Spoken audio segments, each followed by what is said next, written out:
The subject we're going to try to cover is what they call old words, based on old words, such as imagination, creativity, innovative behavior. I'm going to try to describe what it is. And if you try to talk about innovative behavior without a physical referent, you're usually talking through your hat. A physical referent means if you point to a house or building, that's the subject matter you're talking about. Without a physical referent, you're not talking about anything specific. So let's try to talk about some of the old words. Imagination. You ask the average person, what do you mean by imagination? Well, to kind of think of things that are original. Really, there's no such thing. If you study everything in painting and art, music, you'll find that it has a referent. Even Bach, Toccata and Fugue in D minor, was written at a time when there was a lot of fugues written. In other words, music is rarely that original. It's based on some physical referent or some experience. Now, if you want to create imaginative drawings, say you wanted to do a lot of drawings that indicate imagination, the best thing to do is to study insect heads, study insect digits, their arms and tail, and study different types of organisms in the sea, on the land, lobsters, fish of all kinds, birds of every type. That will build within you a large file, what we call a reference file. So when you start drawing imaginative people, you can extract from all these different experiences. And you can use a grasshopper's head, a crab's claw, and you can use the hoof of dinosaurs, whatever you want. But if you don't have a broad frame of reference in your collection, you can't imagine anything. You never really imagine anything. What you do is you have a broad frame of reference. So start collecting if you want to do imaginative work. In other words, if you take pictures of different planets or what the scientists believe they look like, you'll have a larger frame of reference than trying to invent your own. Even the science fiction writers refer to other books and other writers because they themselves never come up with anything completely original. And if you use the word original, it means without a referent. I can not imagine any such thing. Everything has a physical referent. When you draw the nose of a grasshopper or the nose of a tiger, it's different than that of other noses. So what you call original is really not original. It's based on a less known referent. Is that clear? Whatever you call original is a lesser known referent. Now, if you ask the writer where he got the ideas from, he says, I don't know, it just came to me. He may not know where it comes from, but it always comes from a physical referent. Nobody invents a bow and arrow that's completely unique and different than any existence. Historically, there's never been a building put up that was unique and that different than something in the organic world which was used as a referent. Even the creative work of most of what you call creative people are based on some referent you're not familiar with. I can go on and cite all different types of reference, but the referent for a ghost is usually semi-transparent being in some sort of gossamer cloth hovering around. Rarely is a ghost shown with an arrow shirt or a particular type of sports jacket. They're usually shown in gossamer cloth because that's the way it's been presented. So whenever you saw an imaginary animal, even that imaginary animal is made up of components of other animals or fish, or other animals you may not be familiar with, prehistoric or animals that you've never encountered, but they have encountered it. So even imaginative writing is based on a stimulus which will stimulate people to imagine their own idea, and they don't even do that. They don't imagine their own idea. They have a referent for what they're imagining at the time. Imagination is pulling together unfamiliar reference. Creativity is putting together elements of known elements in unique ways. So whenever people begin to talk about he has a great imagination, they have no idea of what the referent was. Neither does the writer, because he's been so much exposed to so many different concepts that they don't even know where they're drawing from. But if you study the history of any subject, sailboats, aviation, chemistry, you will see the physical referent for the innovation. If you ask the average person, what does innovation mean? He says to innovate, to imagine new things not possible. In the future, it's the compilation of reference of many different forms of which you extract from. That's exactly what creativity is. So the word creativity should be surpassed. And in its place, we have a broad frame of reference to draw from. Rather than imagination, we use a file of many different concepts to draw from. That's why people, when they read books, they make notes on the side to remind them of some reference in that book. Now, if you say that I want to design garments that are very original, well, use no reference, just hang a lot of fabric around. And they consider that imaginative, unique. I would just say that it's a waste of time. It's like gibberish. Garment design or fabric design or clothing design is based usually not upon a reference, upon habits of thought. Military uniforms are based upon past experiences and past concepts of what a uniform ought to be. Uniform means that they will not differ very much. So when I talk of the word imagination, I'm saying broad frame of reference that you draw from. That goes the arts, music, composition, layout is a broad frame of reference that you draw from. Of course, the metaphysician invents his own terms. Even his own terms are not invented. They're from other metaphysical concepts. So even metaphysical concepts are based upon a broad frame of reference. But the metaphysician is not in the habit of telling you the idea came to him on page 44, the shape of tomorrow's world. He doesn't always know where it came from, so he can't tell you, or she can't tell you. And of course they believe that they're getting all that information from the inner self. They believe men and women have an inner self of stored information. And if you only know how to release that from the mind, you will find that that everybody has a broad imagination. You can't release anything from the mind that it has not collected, that it has no frame of reference for. No child was ever born writing his own numbers and his own words. Always use a physical reference. If people did that, you could never build a civilization. If people invented their own words, their own concepts, really, if they were their own, meaning no one else knew about them, they couldn't do anything with it unless they informed other people. So even language is made up of sounds we make, and sounds animals make, and sounds of the wind sometimes suggest a word, and sound of running water. The more you hear, the more noises you hear.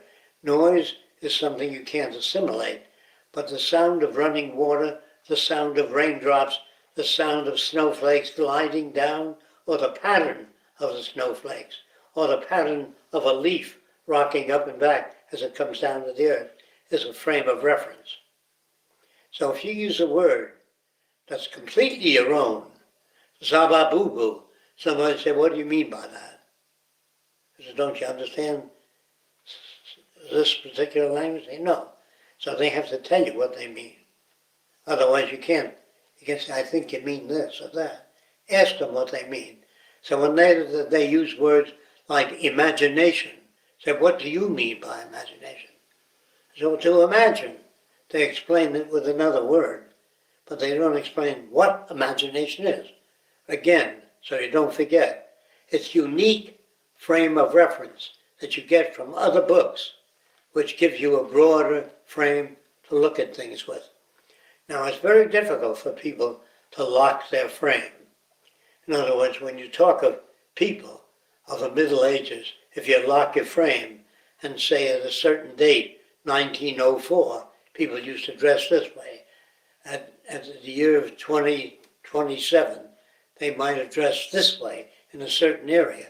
That's locking your frame. You might say airplanes in 1910 looked like this range. This is what airplanes looked like in 1910. That's locking your frame. But if you don't lock your frame, you can wander into any area with less discipline. When I use the term discipline, I mean to account for the statements you make. So there are ways of communicating, but if you say, I don't know how to communicate with a person that had a stroke, why don't you read books on medicine and find out where communication starts, where it stops, what you can use as a reference. Usually the experience of a person is not broad enough to give them a precise way of pointing to the reference that they're using. I would say if a man is down near a stream picking up water with his hands to drink, if he doesn't hold his fingers together, the water will leak between his fingers.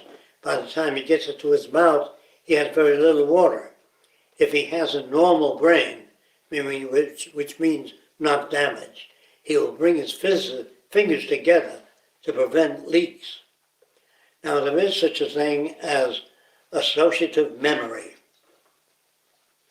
If you see an empty coconut husk where someone drank the juice out, that will suggest to cup fingers. So a person might pick up a coconut shell and fill it with water and drink it and use it as a cup. What suggested that is the cupping of the fingers together. Associative memory does things like that. If you see an animal that looks a certain way and it bites you, you stay away from animals that look that way. You don't say, it looks like the animal that bit me, but it might be very different. That's very rare. We automatically lump things together. All gays are the same. All homosexuals are maladjusted. All normal people believe in the flag in their country. These are statements made without a physical reference. It may be that the majority of people behave a certain way, not because they're the majority, because they've been exposed to very similar values. All soldiers in different nations tend to salute. Now, is saluting a natural movement? No, it's a custom. But the soldiers of the future, being robots, might be mechanisms designed to destroy the opposition, whatever that means. If you can play opposition, if you know what those characteristics are, into the victor could destroy itself. Do you understand what I'm saying there? If you can take a robot and play into that robot the opposition into your equipment, you can lose your own equipment. So the question is it how do you defeat the enemy, or what is an enemy? If you work out what an enemy is, you'll find out it's an invention. It has nothing to do with the real world. It has to do with one nation taking resources away from another, and they're called the enemy because they produce more scarcity. So creativity is the ability to understand where uniqueness comes from, identifying the referent. And if you fail to do that, you will never surpass that stage of development. Here's how it can be taught. If you have children and you say to the child, what is it that you want? I want to be able to make creative airplanes, very different than conventional. Look up the history of aviation. See what they built in the past. Then you can take combinations of different planes and put them together. Without a referent, it's very difficult. If you want to create new stories, say, I wonder how a grasshopper sees the world. I wonder how a bug sees people. And it depends on the size of the bug and where it's at and how much light. I would say a rat sees a human being as a vertical object, very tall, from the ground line. So if you try to imagine how different insects see people, depending on their height, their receptors, if they have 4 eyes, they see 4 images, but their brain blends them together into one image. How do you do that? You look up the study of vision, how it works. You can't imagine the answers to those questions without moving into ophthalmology, or you have to move into visual mechanisms. The more you study in the physical world, the broader your frame of reference. So if you want to be a designer of sailboats, look up all kinds of sailboats, all kinds of different shapes, and see if you can figure out one. And if you don't know how to figure out one, look up the math necessary to figure out how to get the most movement with a minimum sail. That's what your problem is. How would you make somebody creative in architecture? By studying. Can you make a statement out of that? Not functional. You didn't mention functional. Just creativity means pile things on in any way, which way you want to. That's creativity. Make the building crooked, zigzag, that's creativity. But it's not functional. Functional is where the future must go. And that is to use minimum materials with maximum safety and affordability for people. And minimum wear, minimum maintenance, that's the kind of thing we're really looking for. People say, well, I'm a creative architect. If you make a building crooked and building zigzag, it's original, but it's nothing. It's not about anything.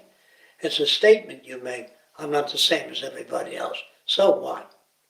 You can drink water out of a piss pot, or you can drink water out of a watermelon shell. But there are things that weigh less than a watermelon shell. So creativity is not necessarily good. It could be detrimental to the human race, unless it's functional creativity and if it applies to many different types of people. So when a person says, I would like to be creative, your answer is in what area? Then collect information in that area. So you have a broad frame of reference to draw from. If you want to become creative in architecture, you can study atomic forms, you can study microscopic organisms, you can study seashells, you can study natural nuts, the formation of the shell, you can study natural formations first, then go to work on creativity. But if you start out with, I want to do creative buildings, just put your roof on crooked, that's creative. But functional creativity is making a steady roof that's self-supporting, that doesn't need all the other equipment on top of it. For example, you have to ask questions. What is a roof? It's the cover of a building. What can a roof be? It could be an electric generator. It could be part of the structure. It could be a defense system against the weather.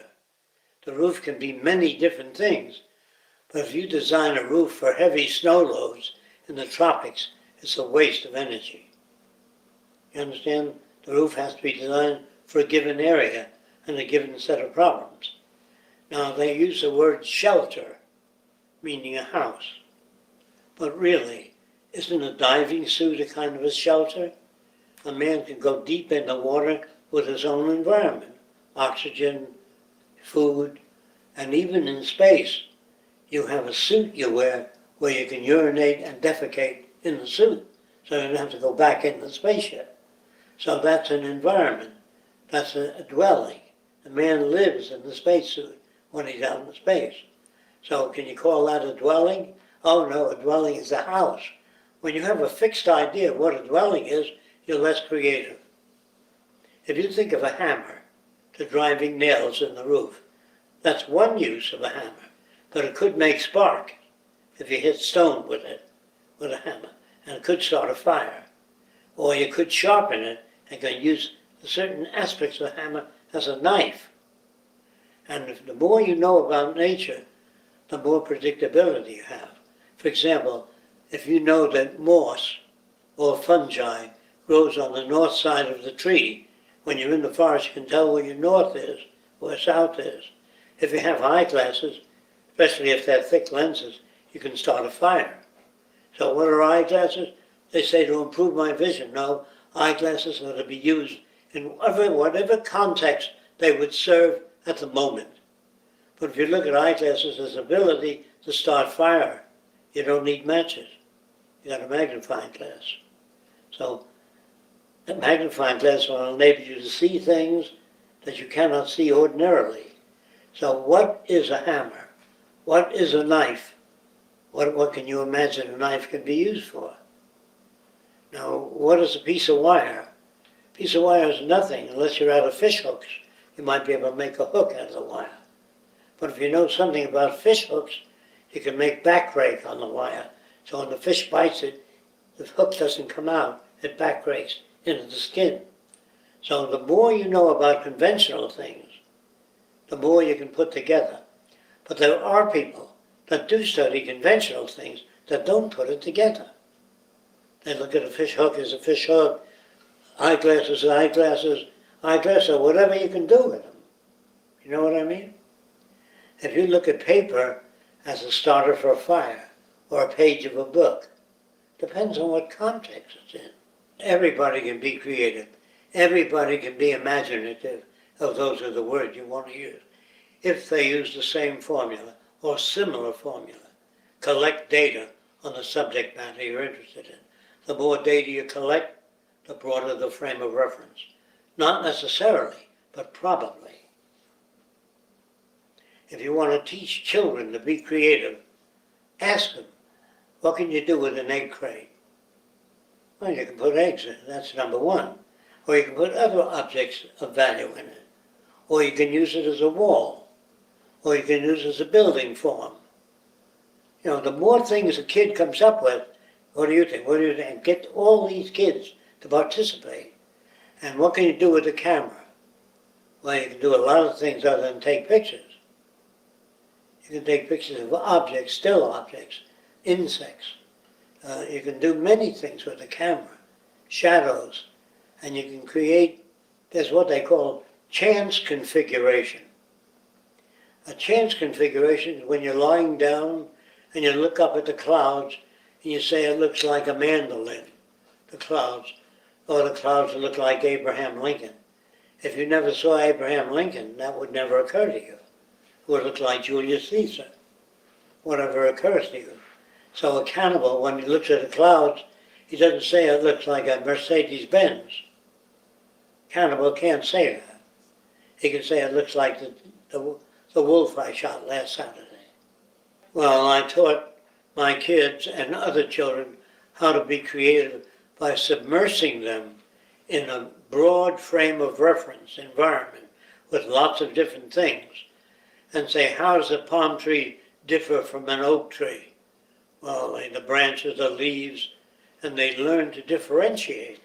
But if you say, how does one tree differ from another without naming the tree, they can't differentiate too well.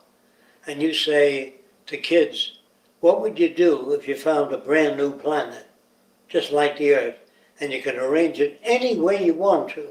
How would you arrange schools, buildings, cities?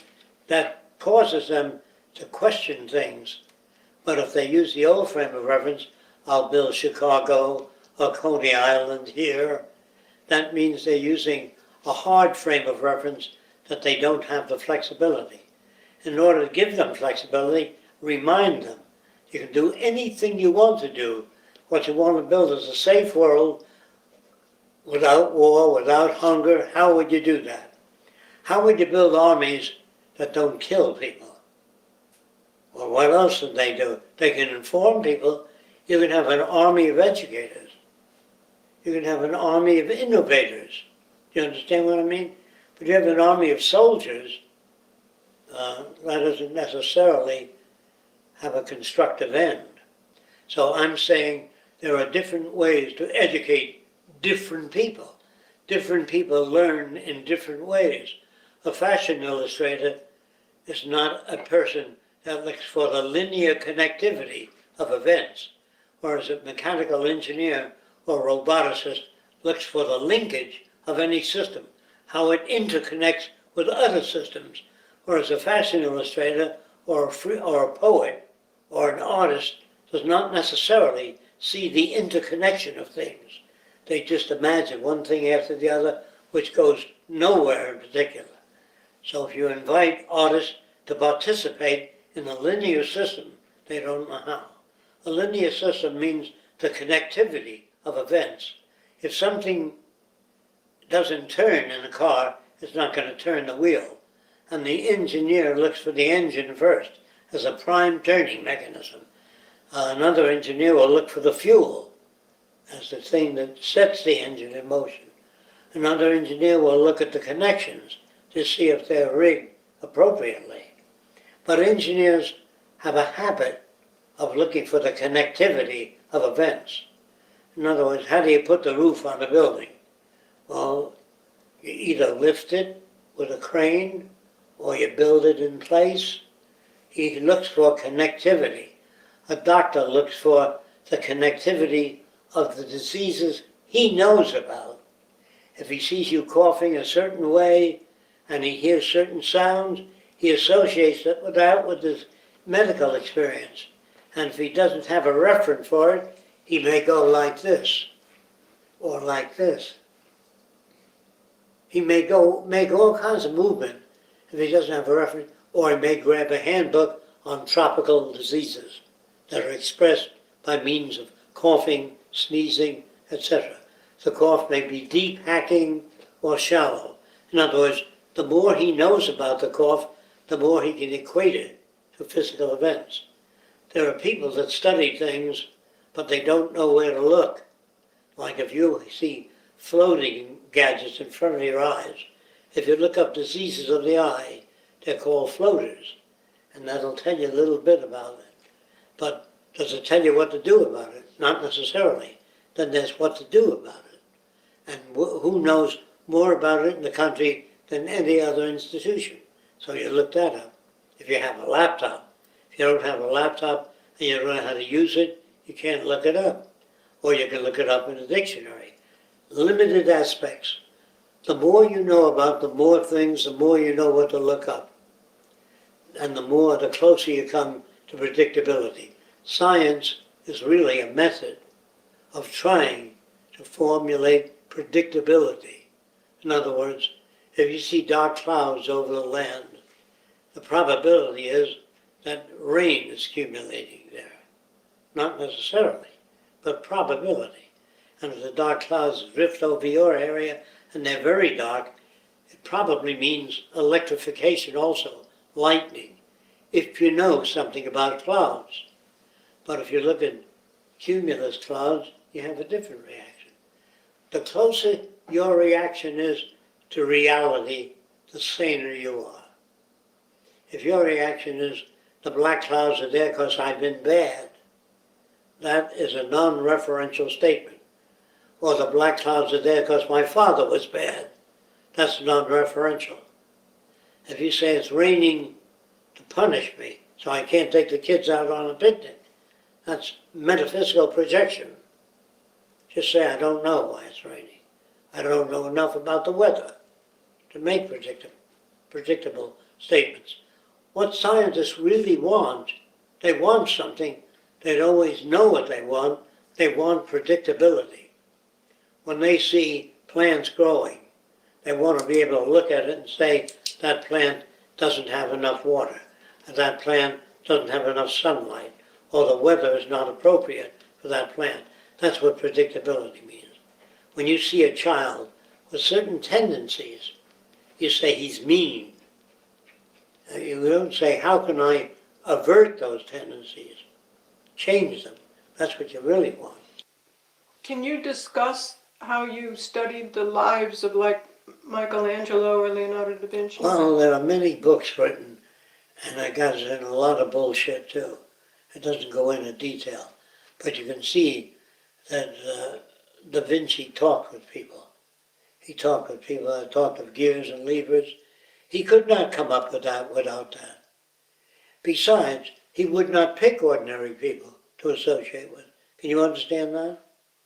If you were a box maker, you made boxes in the past, you would associate with people that made boxes. That would enhance your view. But you're not going to associate with people that make kites, unless you're interested in kites.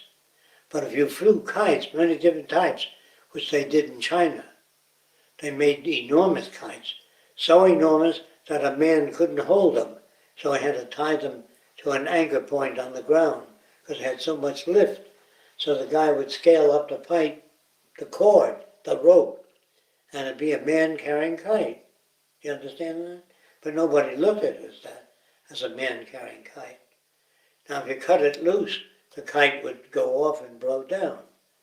So people that made kites were very curious about other people's kites. And the more different kites you flew, the broader your frame of reference. If a kite did a lot of this, and some kites didn't, they held fast, you try to imitate those kites. That's where you get ideas like dihedral and oscillation. You don't get them until you bang your head against the wall. No one can see the error of their ways unless they encounter non-error systems. You understand that? If you were to cut the tail off a fish, say it had a big tail, if you cut it off, they can't swim as fast. They'll swim the same way, but they won't get very far. So you can say a certain size tail moves the fish at a given area. A certain shaped tail moves the fish better, but that's more sophisticated. Very few people look for the essential mechanism that enables something to be better than something else. They don't always know what they're looking at. You can tell a large object growing in the nose will prevent a person from breathing, but smaller growth all the way along the nose will do the same thing. But people are not conditioned to look at things objectively. The word objectively is a bullshit word. Objectively means without influence. Think about it. He's objective. He's looking at things without influence. You can't look at anything without influence. You're always influenced. You look at a person as a gypsy or an Indian or a Filipino or a Frenchman. You always have a reference you look at them with. That's why you say to a person, "Are you from Holland?"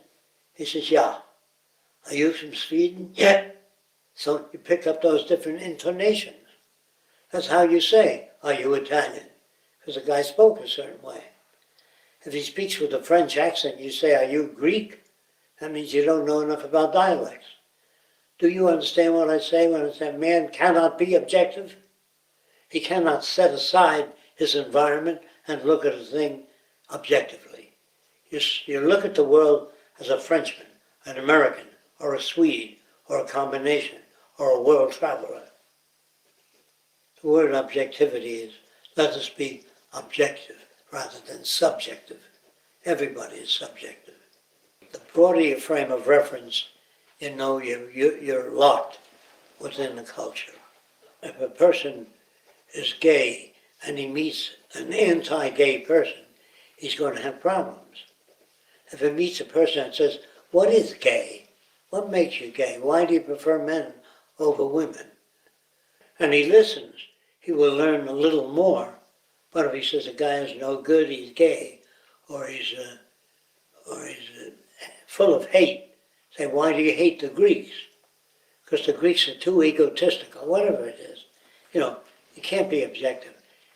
Teaching how a person can not set aside their values, you can't do that, but inquire into values. You know what that means? Do you? Inquire into why a person believes the way they do. I'm a Lutheran. If you're not a Lutheran, you're not going to heaven. Why do you think only Lutherans go to heaven? Because on page 54 in the Bible, it says only Lutherans go to heaven. Do you believe every word of the Bible? He says, yes. Then you don't kill? Well, so you have to check them out to see if they correspond with the Bible they pretend to obey. Just I get all the remember things You Yes, can, about you creativity. can use a machine gun to cut the branches off a tree, and cut the branches off, or to kill people, or to loosen the ground, or to kill animals. You can, what else? You can use eyeglasses for. The more things a kid can use eyeglasses for, the broader the extraction. But that's everything. Take a picture frame, a globe, everything. Right. Everything has to be, what can you do with it, other than what it is? What good is a cane? There's some canes with a sword in them. You ever see them? There's some canes with a gun. You can point at Chris. There's some canes with a poison dart. You stick it in a crowd of people. You stick it in the guy, and he wouldn't even know where it came from. You can poison him, get away with a perfect crime. You understand what I mean?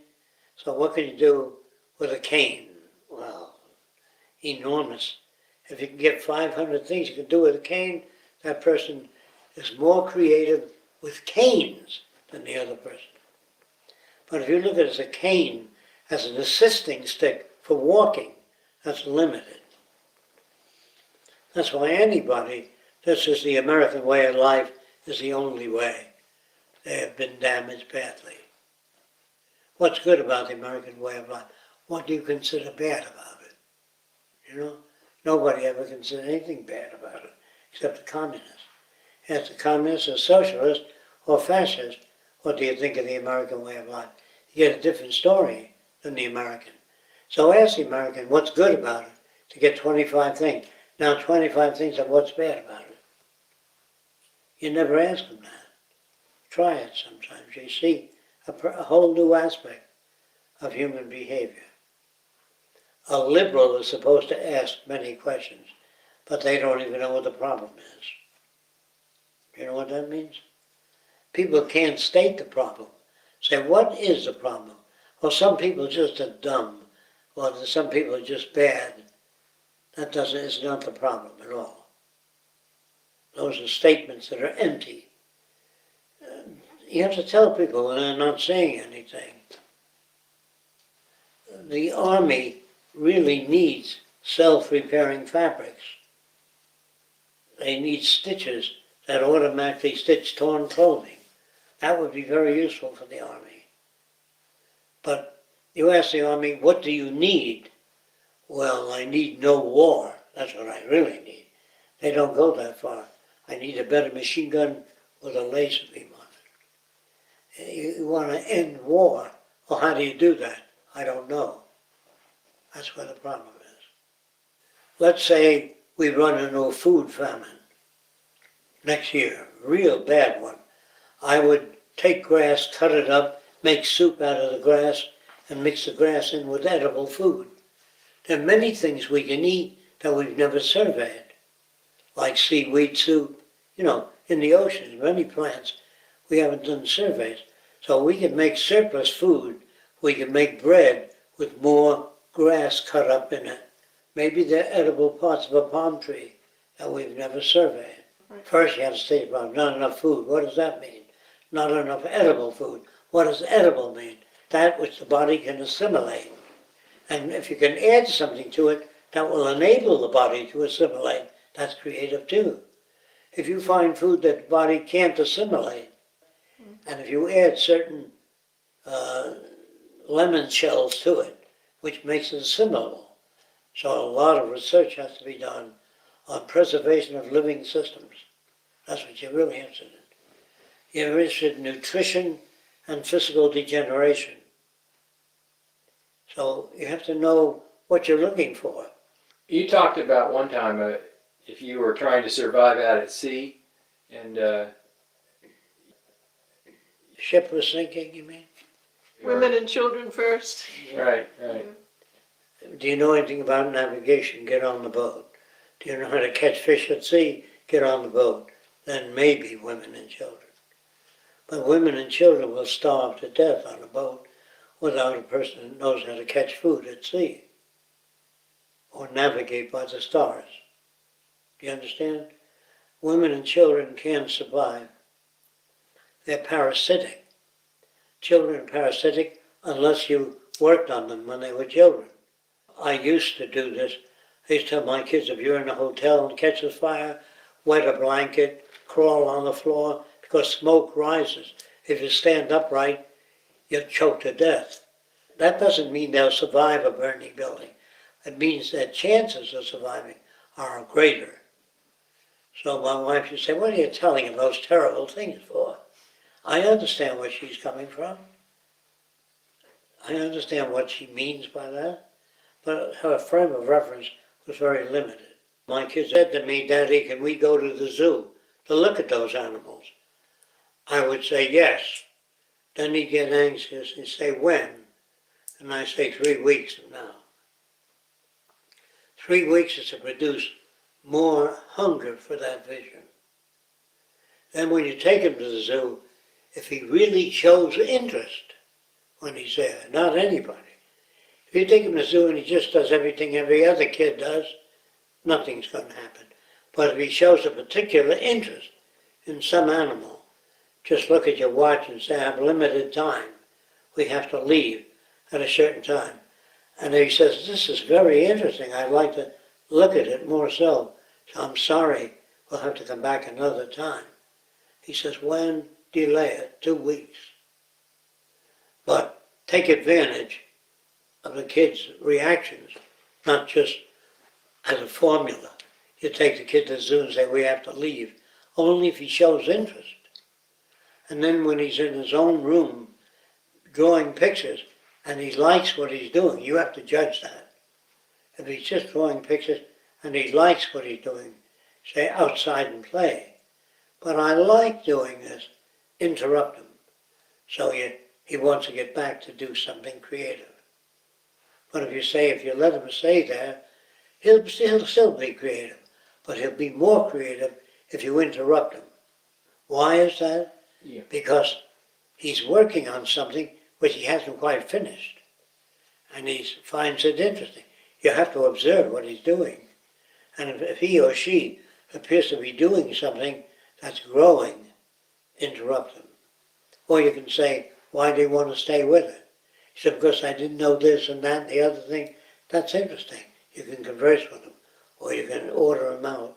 Depends on where he's at. Or where she's at.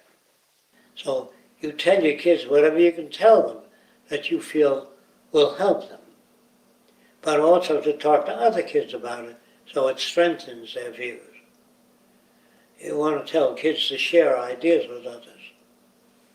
There's a difference between information and relative information. Like a guy gives you information on the planet Venus. All kinds of information. You can't use that.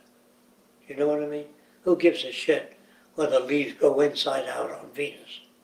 You can't use that. So that's less relevant information. The information is superfluous to the task. If you got information on food preparation in New Guinea, you're not in New Guinea and you're not preparing food. So the information is superfluous to what you need. You need information relevant to where you're at. Now, if you want to read about the customs of very primitive people 3,000 years ago, it might tell you what you can eat in New Guinea. But if you never go to New Guinea, it's information you can't use. So you have to decide what is relevant information. The Venus Project is not fixed. It's an emergent system.